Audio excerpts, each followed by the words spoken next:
কার্যক্রম শুরু হয়েছিল 22 তারিখ থেকে।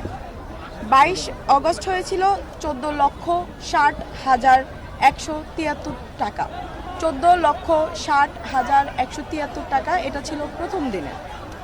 23 তারিখে হয়েছে 1,08,23,947 টাকা। 24 তারিখে হয়েছে, যেটা তৃতীয় দিনে হয়েছে গতকালকে, 2,32,47,470 টাকা। গতকাল রাতে আমরা 2,25,00,000 জানিয়েছিলাম, তারপরে কিছু গণনা বাকি ছিল গতকালকের টাকা, যেটা আজকে সকালে গণনা করা হয়েছে। আজকে 25 তারিখে দুপুর 4টা পর্যন্ত যে টাকা এসেছে সেটা গণনা করা হয়েছে। এর পরবর্তীতে যে টাকাগুলো এসেছে সেটা এখনও গণনা করা হয়নি, প্রক্রিয়াধীন, এটা আমরা রাতে জানাবো। 25 তারিখ দুপুর 4টা পর্যন্ত যে টাকা এসেছে 23,90,000 টাকা। 23,90,000 টাকা। 25 তারিখ দুপুর 4টা পর্যন্ত 4 দিনে মোট যে টাকা এসেছে সেটি হচ্ছে 4,39,01,690 টাকা। আমি আবার বলছি, মোট 4 দিনে আজকে দুপুর 4টা পর্যন্ত এসেছে 4,39,01,690 টাকা। আর আজকে 4টার পরে যেগুলো এসেছে সেগুলো আমরা রাতে কাউন্ট করব। ধন্যবাদ। আচ্ছা অদিতি, গত 4 দিনের যে নগদ অর্থ সংগ্রহ করা হয়েছে সেগুলোর ব্যাপারে বললেন, তো এখন আমাদের গত 4 দিনের সর্বমোট অর্থ সংগ্রহ, অর্থ ব্যয়, এই ব্যাপারে কথা বলবেন আমাদের বৈষম্যবিরোধী ছাত্র আন্দোলনের অন্যতম সমন্বয়ক রিজওয়ান আহমেদ রিফাত। আপনারা আজকে আমাদের নগদ অর্থ কতটুকু সংগ্রহ হচ্ছে সেই বিষয়ে জানবেন। তো আমি মূলত আপনাদেরকে বিগত 22/8/2024 থেকে 25/8/2024 বিকাল 5টা পর্যন্ত আমাদের নগদ অর্থ সংগ্রহ হয়েছে 4,39,01,690 টাকা।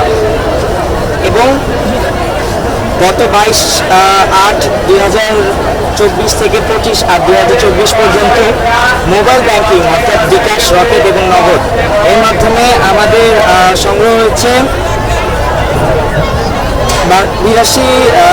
62,94,120 টাকা। এবং একই সময়ের মধ্যে ব্যাংকিং মাধ্যমে আমরা সংগ্রহ করেছি 21,07,793 টাকা 68 পয়সা।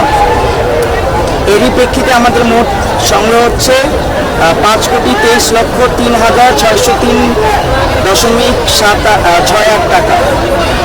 এই অর্থ আমরা বিগত 22 থেকে 25 তারিখের মধ্যে নিম্নোক্ত খাতে আমরা ব্যয় করেছি।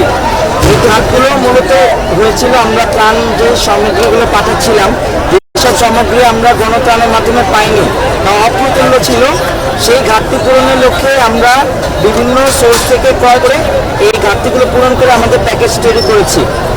এই খাতগুলোর মধ্যে উল্লেখযোগ্য হচ্ছে খেজুর, মুড়ি, বিস্কুট, গুড়, আর ভলেন্টিয়ারদের জন্য দুপুর এবং রাতের খাবার, দাড়ি, কাটার, কলম, এই ধরনের স্টেশনারি আইটেম। গাড়ির সাথে যারা আমাদের স্বেচ্ছাসেবক যাচ্ছে, প্রত্যেকটা গাড়ির সাথে প্রথম দিকে আমাদের 10 জন করে স্বেচ্ছাসেবক যাচ্ছিল, এখন সেখানে 6 জন এবং এখন 3 জন করে যাচ্ছে। সেই স্বেচ্ছাসেবকদের আনুষঙ্গিক খরচ, রিক্সা ভাড়া, ভ্যান ভাড়া, পিক আপ ভাড়া, আমরা হয়তো কয়েক শত কেজি পলিথিন ব্যাগ ব্যবহার করেছি আমাদের এই ত্রাণ কার্যক্রমের প্যাকেজিংয়ের জন্য। আমরা কয়েক হাজার, হয়তো লক্ষ ছাড়িয়ে গেছে, কয়েক হাজার পিস বস্তাও আমরা এখন ব্যবহার করেছি আমাদের এই ত্রাণ কার্যক্রমের জন্য। এবং বিগত 5 দিনে এই সকল খাতে আমাদের খরচ ছিল 30,12,970 টাকা। এখন বর্তমানে আমরা এই টাকাটা ব্যবহার করে এবং সংগৃহীত ত্রাণ ব্যবহার করে কিভাবে এবং কোন কোন জায়গায় আমাদের ত্রাণ কার্যক্রম পরিচালনা করেছি সেই বিষয়ে বিস্তারিত বলবেন লুৎফর রহমান ভাই, সমন্বয়ক বৈষম্যবিরোধী ছাত্র আন্দোলন।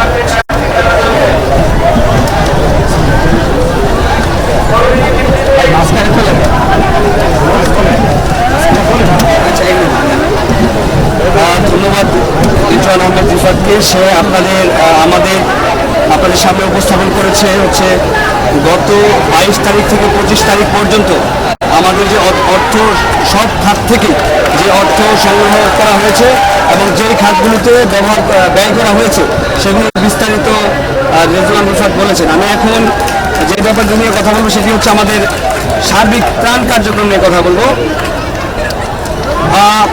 সংগৃহীত অর্থ সামগ্রী দিয়ে বৈষম্য বিরোধী ছাত্র আন্দোলন বন্যা কবলিত জেলাগুলি সশরীরে ত্রাণ কার্যক্রম পরিচালনা করে।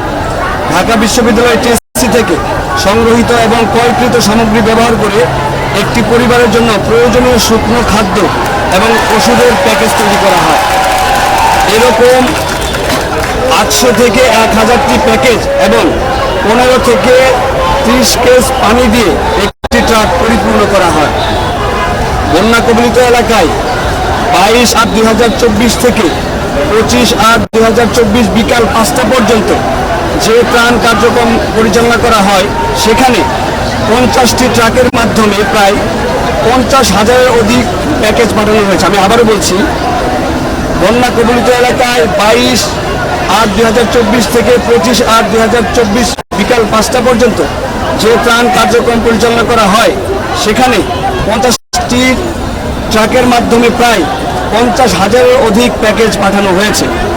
এর মধ্যে বাংলাদেশ বিমান বাহিনী তত্ত্বাবধানে 3000 প্যাকেজ হেলিকপ্টার যোগে বন্যা কবলিত দুর্গম অঞ্চলগুলোতে বন্টন করা হয়েছে এবং 3,96,500 টাকা নগদ সহায়তা দেওয়া হয়েছে।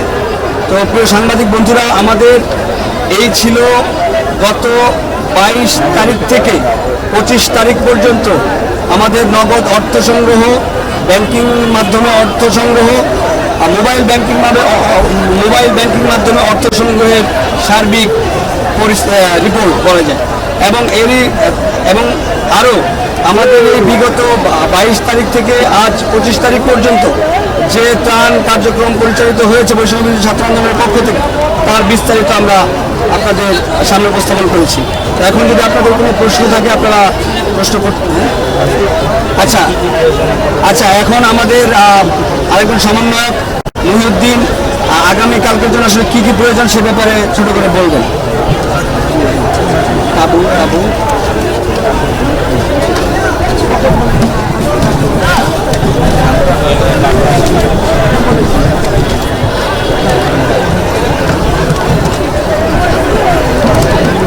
আসসালামু আলাইকুম, আমি মহিউদ্দিন, বৈষম্য বিরোধী ছাত্র আন্দোলনের কেন্দ্রীয় সহ সমন্বয়ক। তো আপনাদের কাছে হচ্ছে যে জিনিসটা শুরুতে বলবো, আমাদের যেই গণত্রাণ সংগ্রহ কর্মসূচি সেখানে অনেক বেশি কাপড় এসেছে। তো আমাদের আর আপাতত কোনো কাপড়ের প্রয়োজন নেই, সুতরাং আপনারা ত্রাণ নিয়ে আসার সময় কেউ কাপড় আনবেন না। আমাদের যেই জিনিসগুলো সবচেয়ে বেশি দরকার সেটা হচ্ছে শুকনো খাবার। তো শুকনো খাবারের মধ্যে হচ্ছে খেজুর, গুড়, চিনি, তারপর হচ্ছে আপনার চিরা, মুড়ি, এই জিনিসগুলো আমাদের সবচেয়ে বেশি প্রয়োজন। এছাড়াও হচ্ছে আপনার স্যানিটারি প্যাড, এই জিনিসটা সবচেয়ে বেশি দরকার। তারপর হচ্ছে আমাদের পানি বিশুদ্ধকরণ ট্যাবলেটের অনেক বেশি প্রয়োজন। এছাড়াও হচ্ছে আমাদের বৃষ্টি থেকে হচ্ছে মালামালগুলো রক্ষা করার জন্য হচ্ছে ত্রিপল বা তাঁবুর দরকার। তো এই জিনিসগুলো আপনারা বেশি বেশি নিয়ে আসবেন। তো ধন্যবাদ সবাইকে। আচ্ছা, একটু শেষ করে আগে আমি একটু কিছু বলে। আচ্ছা, আমি এটার মধ্যে আমাদের সাংবাদিক ভাই বোনদের উদ্দেশ্য করে বলতে যাচ্ছি, আপনারা জানেন আমাদের এই ট্রাকগুলো প্রতিদিন লোড হচ্ছে টিএসসি এবং ডাকসু থেকে। আর গত 2 দিন এই জায়গায় সীমাবদ্ধ থাকলেও আমাদের কার্যক্রম আজকে ঢাকা বিশ্ববিদ্যালয়ের সেন্ট্রাল ফিল্ড এবং জিমনেশিয়ামেও চলমান। আমাদের সাংবাদিক ভাইদের কাছে অনুরোধ থাকবে, এই আমাদের ত্রাণ কার্যক্রম এবং আমাদের ত্রাণগুলো যখন পাঠানো হচ্ছে এবং সেই এরিয়াতে ত্রাণগুলো যখন ডিস্ট্রিবিউট করা হচ্ছে, আপনাদের কাছে অনুরোধ থাকবে তথ্যের অবাধ প্রবাহ এবং আমরা আসলে মানুষের এই কষ্টের টাকাটা কীভাবে আমরা ব্যবহার করছি, কতটুকু উল্লেখযোগ্যভাবে এবং ইফেক্টিভলি আমরা ব্যবহার করছি, এই বিষয়গুলো আপনারা তুলে ধরবেন। আমাদের যদি কোনো ধরনের অব্যবস্থাপনা দেখেন, কোনো ধরনের কোনো একটা কারণে হয়তো আমরা আরও ভালো করতে পারি, এই বিষয়গুলো আপনাদের কাছে অনুরোধ থাকবে তুলে ধরার জন্য। আচ্ছা, এটা আমি বলতেছি, ক্লিয়ার করতেছি।